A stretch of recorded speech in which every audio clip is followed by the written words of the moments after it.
이번에 저희가 빠른 경제적 자유를 위한 북 컬렉션 이걸 런칭하게 된 가장 큰 이유는 아무래도 저희 시청자분들이나 저희 카페 회원분들께서 많이들 이제 카페에도 질문 올리시고 채팅창에도 좀 본인 미국 주식 처음 시작하는데 어떤 책 읽으면 좋을까요? 책 관련 질문들이 꽤 많습니다.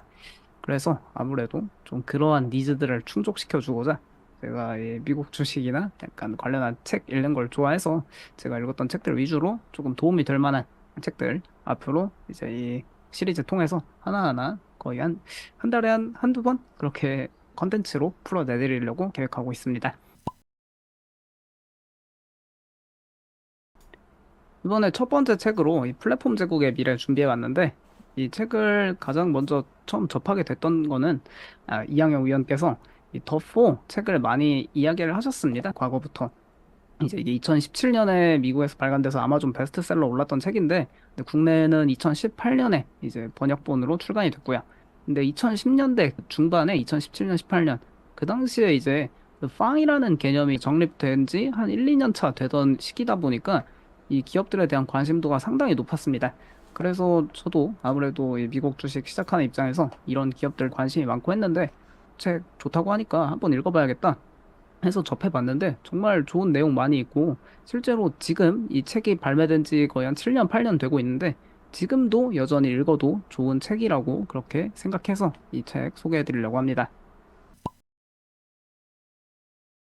네, 플랫폼 제국의 미래 저자 스콧 갤러웨이는 이제 2017년에 플랫폼 제국의 미래라는 책으로 처음 이제 이 책을 쓰게 되신 분인데 과거에 이제 전자상거래 사이트 그 닷컴 버블 시절에 그런 거 창업해서 돈도 많이 버시고 또 마케팅 컨설팅 회사도 운영하시고 그 다음에는 이제 뉴욕대 경영대학원 교수로 재직하시면서 지금도 계속 학생들 가르치고 여러 가지 방송 나오셔서 본인 강연도 하고 좀 많은 이야기 해주시는데 보통 주로 하시는 내용이 이런 빅테크 기업 관련한 이야기를 많이 하시는 분입니다.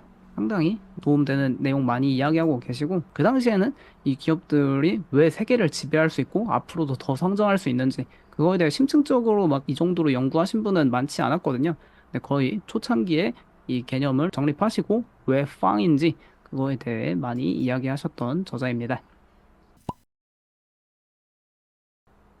네, 플랫폼 제국의 미래 책 내용 간단하게 살펴보면은 영어 원서 책 제목이 더 4, 아마존, 애플, 구글, 페이스북, 지금이야 이제 메타 플랫폼이지만 과거엔 페이스북이었다 보니까 그렇게 해서 더 4, 히든 파워라는 게 영어 원서 제목이거든요. 그러니까 이 네 개의 기업이 어떤 비밀스러운 힘을 갖고 있고 앞으로 어떻게 될지, 왜 인간을 지배하고 앞으로도 거의 뭐 세계를 지배하는 기업, 국가 그 이상의 기업이 될 수 있는지에 대해 상당히 상세하게 집필해 놓으셨는데 이제 책 첫 장 펴서 거의 한 200페이지 가까이를 이 네 개 기업에 대해 이야기하시는데 다 할애하셨습니다. 그 뒤로 다음 1조 달러 클럽 기업이 될 수 있는 기업 후보들 뽑고 또 1조 달러 기업이 될 수 있는 뭐 조건 그런 것들을 몇 가지 제시하셨는데 과거 당시에만 해도 지금이야 뭐 마이크로소프트 3조 달러 넘고 엔비디아도 이제 3조 달러 도전하고 있는데 그 당시에는 1조 달러 클럽이란 개념조차도 없었거든요. 근데 그 1조 달러 클럽에 어떤 기업들 들어갈 수 있는지 미리 다 이야기하셨고 그걸 바탕으로 왜 이 더4 4개 기업이 그 1조 달러에 들어가고 앞으로도 더 커질 수 있는지에 대해 상세히 집필하셨습니다. 뭐 간단히 예를 들면은 구글 같은 경우에는 사람들이 아예 생각하는 방법 자체를 바꿔버렸다. 사람들이 과거에는 뭐 책도 읽고 어딘가에서 이제 배워와서 직접 생각하고 그런 시절이 있었는데 구글이란 게 이제 생겨났다 보니까 사람들이 그냥 궁금한 거를 뭐 그런 걸 포기하고 그냥 이제 다 구글 검색창에 검색해서 거의 뭐 구글을 신처럼 대하는 거죠. 기도하면 이제 답변 주시고 하는 것처럼 그냥 구글이라는 신한테 이제 질문을 하고 구글이라는 신이 답변을 해주는 겁니다. 아마존은 인간의 위장에 비유를 하시면서 이 기업이 이제 사람이 배가 고프면 위장에서 꼬르꼬르 하지 않습니까? 근데 사람들이 이제 배가 고프면 그냥 아마존 어플 키던가 아마존닷컴 들어가서 뭐 먹을지 내일 요리 뭐 해 먹을지 그런 거 찾고 그냥 계속해서 소비를 자극하는 그런 플랫폼이 됐다. 그래서 이 기업들이 인간의 이런 모든 오감을 다 지배하고 있다 보니까 앞으로도 계속 인간을 지배하고 뭐 세상을 지배할 수 있는 기업들이 될 수 있다. 이거를 이제 서술해 놓은 책인데, 그러니까 왜 빅테크에 투자해야 하는지 그거에 대해서 가장 심도 있게 다룬 책이 아닌가 싶습니다.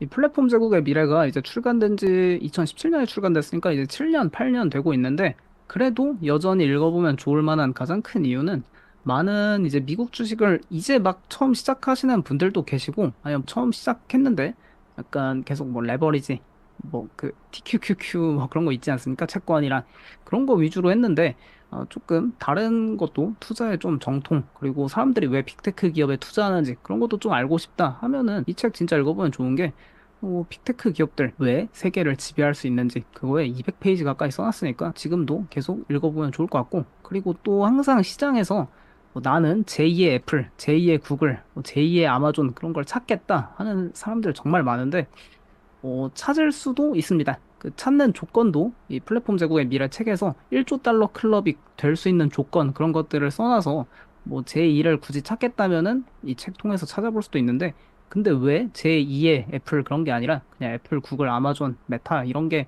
왜 계속 인간을 지배할 수 있는지, 왜 빅테크가 계속해서 더 잘 갈 수 있는지, 진짜 누구나 뭐 전문 지식 없이도 정말 쉽게 그냥 인간의 본능의 비율을 찰떡같이 해서 써놓은 책이니까 한번 읽어보시면은 빅테크 기업 많이 올랐다 하지만 생각보다 계속 오르는 이유가 있구나. 앞으로도 결국에 뭐 주가가 조금 횡보할 수 있어도 뭐 계속 이게 진짜 잘 될 수밖에 없다. 그런 거를 좀 체감할 수 있지 않는 책이 아닌가 싶습니다.